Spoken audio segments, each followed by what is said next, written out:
the young man from the future was left stunned. The daughter of Goku had been able to work her way into their good graces through her charming ways, something that he was relatively not privy to himself. They were now apparently helping the team out, or at least being chill with them, despite their initial propensity to eliminating Son Goku in the past. The versions of them that existed in the future would have never done something like that.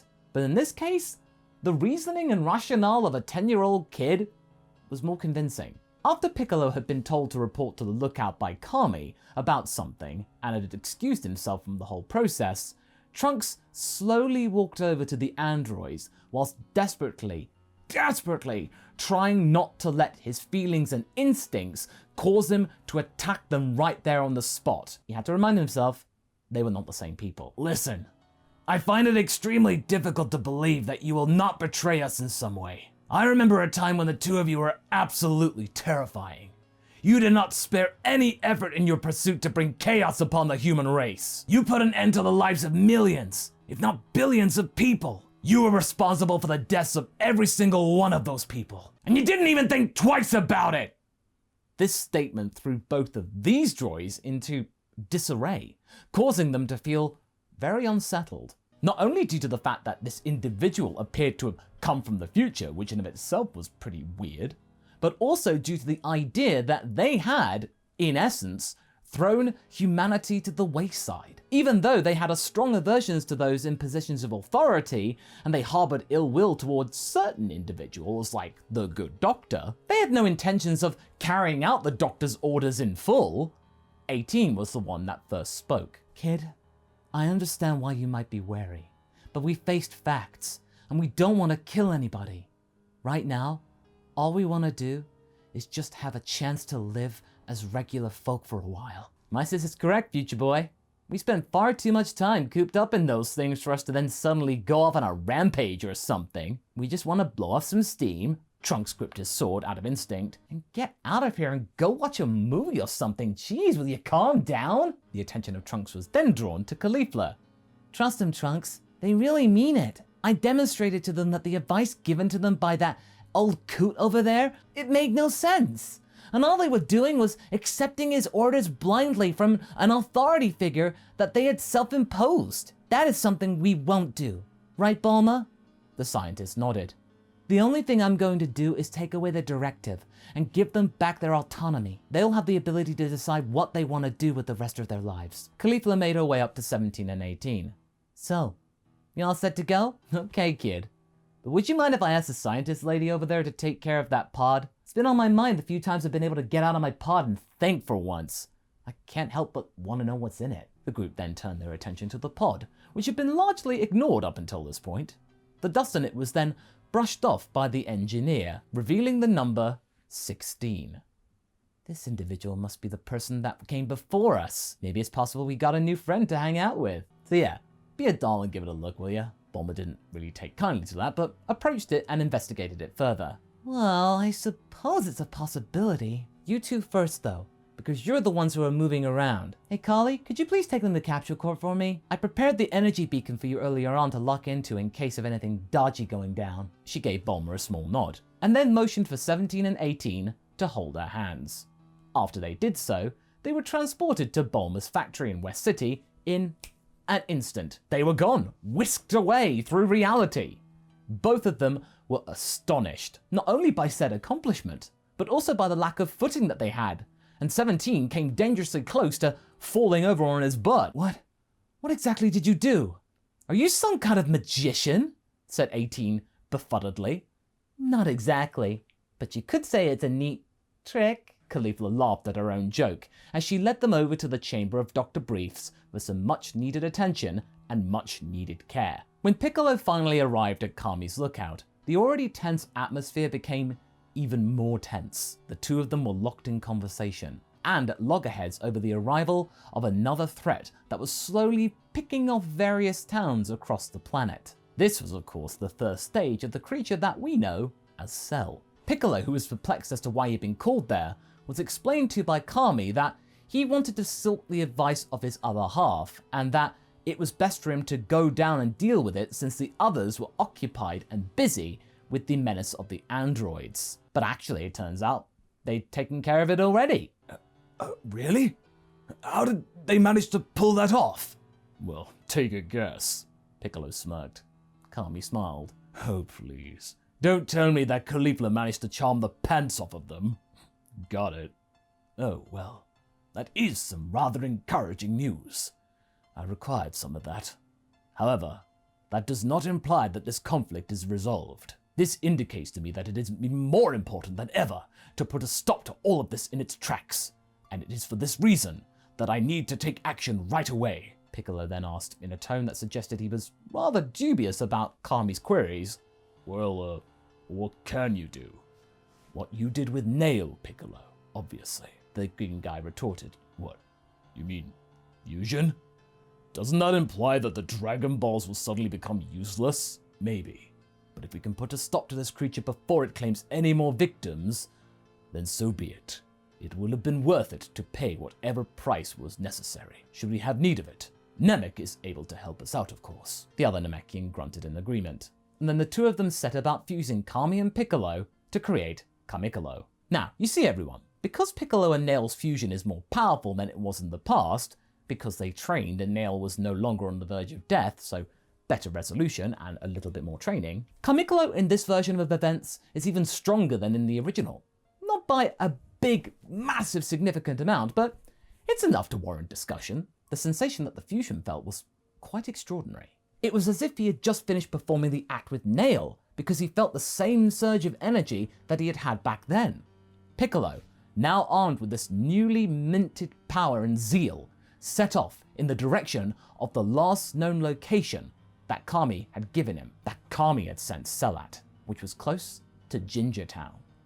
He moved in cautiously in an attempt to conceal his energy. Now, granted, since they were no longer preoccupied with the androids, Piccolo could have asked the others for some assistance in this matter, without actually detracting from the android menace, but doing so might have been a poor decision at this time, since this being preferred to stay in the shadows based on Kami's research and investigation, surprising them right now with a massive push from everybody might have not been the best idea, made it even more difficult to track down in the future. So Piccolo decided to go it alone, even though he is technically 3 people in one due to the fact that he is a combination of slug people, but whatever. The atmosphere was tense, and the Namekian made it a point to emphasize to himself that he should not make any unexpected noises and conceal his energy as best he could. It would have been nice to have the little squirt around to maybe talk the enemy down for him instead of having to fight it. But on the other hand, he didn't have to look very much further before he heard the scream of a man who was trapped by something. When Piccolo rounded the bend, he saw a man pleading for his life and a bug-like monster that was over 7 feet tall, 7.5 feet tall even, with a massive tail that was penetrating the side of the person that was pleading for his life. Well, it wasn't going to last much longer, because within a matter of seconds, the Namekian observed that the human had slowly been reduced to some kind of weird goo and tattered remains of clothes, just like all the other examples that he had seen previously. "Hello, Uncle Pickle?" Piccolo sputtered. What? Confused as to how this thing could possibly know that name. The Bugman then yelled, "Surprise!" and he was repulsed at what he saw. The insect-like appearance that he had seen around the back extended to his face, which was twisted into a sly grin to complement the rest of his features. "Well done for finding me. I have taken precautions to conceal my identity from you scavengers as thoroughly as possible. Let me guess. Did Kami rat me out to you? It sounds like something that senile old man would do to thwart my enjoyment." How in the world did you know that Kami and... What exactly is bothering you, Uncle Pickle? Do you find me to be uncomfortable? Was it something I said? Taking advantage of that brief lapse in confidence on Piccolo's abilities, the bug launched an attack and was able to land one big blow on the Namekian, but not a second one, because Piccolo had regained his faculties, immediately beginning to demonstrate his brand new enhancements and upgrades. Them being extremely powerful, it was an amazing sensation. Within the space of a minute, the creature was on the defensive, becoming very unsettled, nettled even, more emotional, as it was dissatisfied with the idea that it could be defeated so soon, that it would not get its way. It got so bad, in fact, that it was left crying, wailing even.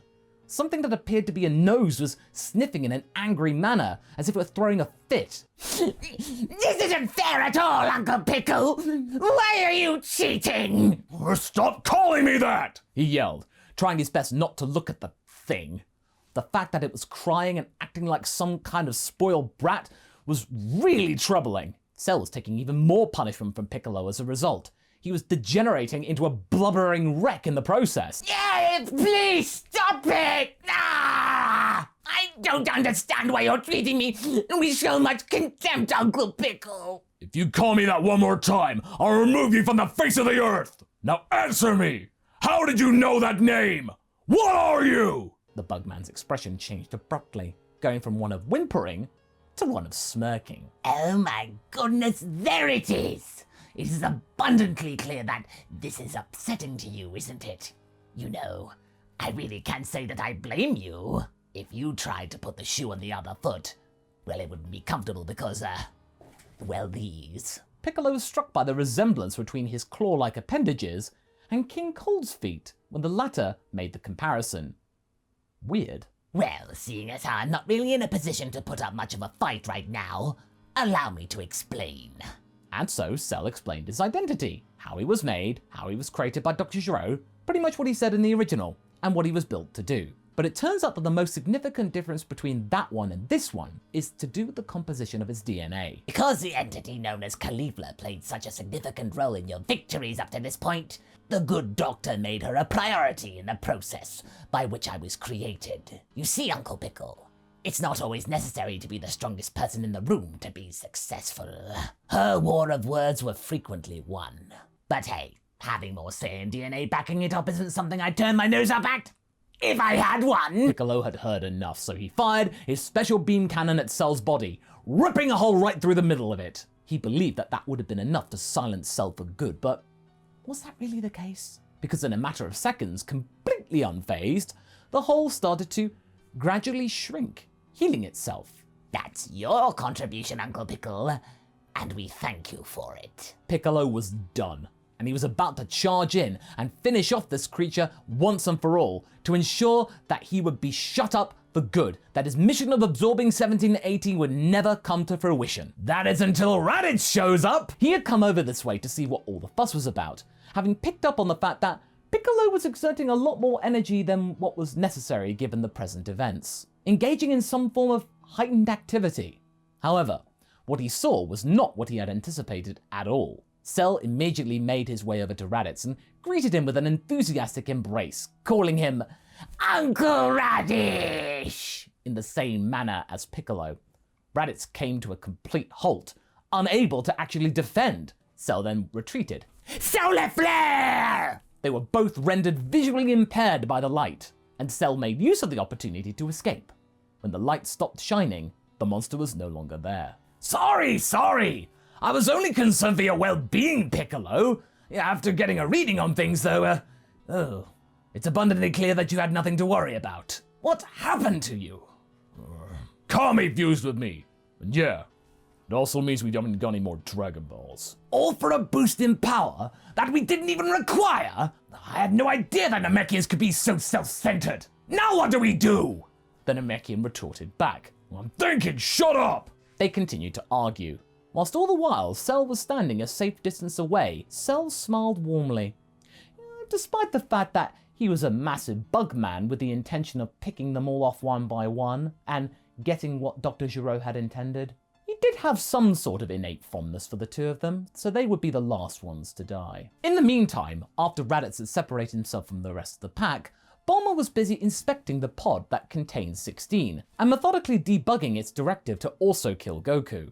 It wouldn't take long because this was built more like a regular robot, something that Bulma recognized more than something more complex like 17 or 18, which was something she'd never seen before. This meant also that 17 and 18 were allowed to roam about the city, with Caulifla showing them the ropes. But Bulma wasn't entirely convinced about their assuredness, she did send out a security droid. Since Jiro had kidnapped them, this was the first time that they had been around regular people, and they made sure to keep their word and not cause a fuss, enjoying genuinely the freedom of being back amongst regular folk. They were led to believe that they would be attending an exciting party when Jiro abducted them, but that turned out to be a lie. But at this point, they could act as though none of that had ever happened. Caulifla brought them up to speed on what had been going down in West City, but they were just happy to be there, just existing. Yeah, this was good, man. Back at Capture Corps, Bulma was confident enough to awaken the big bot. After performing some careful calculations, she opened the hatch, and a massive 10-foot robot with red hair and green spangling armor emerged. It then turned its attention to Bulma and asked, "Hello, I am the being designated as Android 16. What is my directive?" and that's where we're going to be leaving things for right now.